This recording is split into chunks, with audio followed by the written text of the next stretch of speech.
Tajweed is an Arabic word, and it literally means to make better, beautify, or to embellish. But Islamically speaking, Tajweed means to pronounce every letter, every word correctly with all its qualities, as it was revealed to the Prophet, peace be upon him. And when you start learning Tajweed, you'll be confronted with what seems to you like hundreds and hundreds of rules, like ترقيق, تفخيم, المد الإخفاء, الإضغام الساكن, المد الإخفاء, الإدغام, أحكام الوقف والابتداء, أحكام الوقي والابتداء, أحكام الراء. And this for many people, especially who don't speak Arabic as their first language, could be very disheartening and might even drive them away from learning Tajweed, or even worse, drive them away from reading Quran altogether. And this can make them think, I'm not good enough to learn the Holy Quran. And this, of course, is the last thing we want. So, if you want to learn the Tajweed properly, these are the things that you should not do. First, starting too quickly and too enthusiastically by learning everything simultaneously and intensely because, well, you want to get it right, but by doing so and going headfirst into rules will probably result in negative effects because it will become too much and too overwhelming. Number 2, using transliteration mushaf. Sure, it might be a great help for those who can't read or speak Arabic, especially if you're learning your very first verse in the Holy Quran. Or it might be a good help for you to learn how you pronounce a difficult word once in a while. But that is not the proper way for you to read the Holy Quran systematically, especially if you are planning to develop your Tajweed skills. So how then? Well, you should learn using the CMYK method. But what is this method? Do you know that printing press machines don't print pictures in one single step, but rather in 4 steps? They print cyan, then magenta, and then yellow, and last black. And this gives a perfect complete picture at the end, since each color got 100% attention. We'll try to do the same when we learn Tajweed. To produce a high-quality recitation, you will not learn all the rules in one go simultaneously and try to apply them all at the same time, but rather in many different steps according to your ability. So you can make it in 5 steps, others will do it in 6 or 10 steps. You know what you're capable of, so don't burden yourself more than what you can take, because that is the most important key to get it right and get the perfect picture at the end of the day. And this is how you apply this method in practice. For this method, you can use any Arabic mushaf, but I recommend using a Tajweed mushaf that has colors, guiding colors in them that indicate certain rules of Tajweed. I gave it away in a previous lesson of mine. You can find its link in the description of this video. So for this method, you will choose one rule at a time, and you will focus on it, use it, and work with it until you master it and it becomes second nature to you, that you can perform it automatically without thinking. Afterwards, you'll move on to the next rule, and you'll master it beside the previous one that you've just got the hang of. And so on and so on. As an example for this method, you can start with the rules of med. You don't have to start with all of the rules of med at the same time, but you can start with the rules of med muttasil and med munfasil. To learn more about these rules, you can check out this video. Now, to visualize the example, if you're using the Tajweed mushaf with guiding colors, you'll be focusing on anything with a red color. Or if you're using a normal mushaf, just focus on the med only. So you'll be focusing on this sign. And that is the only thing you should be looking at and paying attention to. Anything else, don't worry about it for now.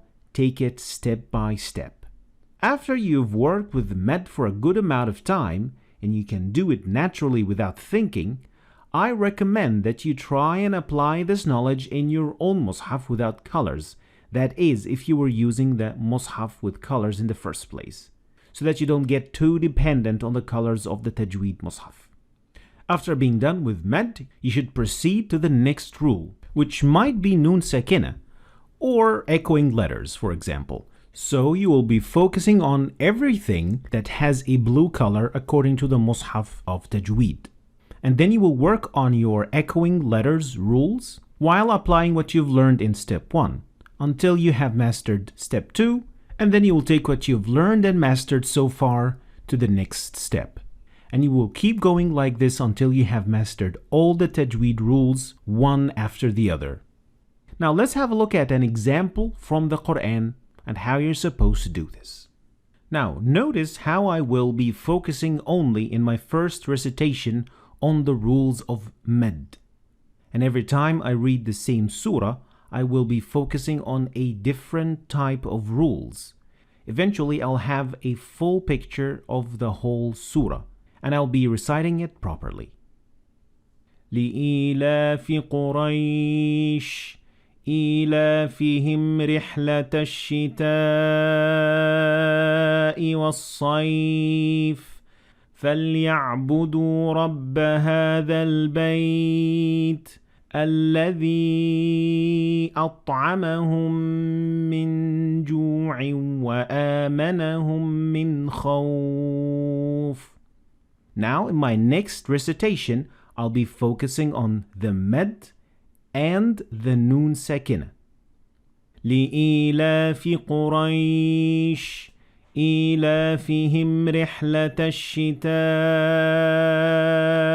والصيف فليعبدوا رب هذا البيت الذي أطعمهم من جوع وآمنهم من خوف. Next, I'll be focusing on the rules of mim sakina. لإيلاف قريش إيلافهم رحلة الشتاء والصيف فليعبدوا رب هذا البيت الذي أطعمهم من جوع وآمنهم من خوف.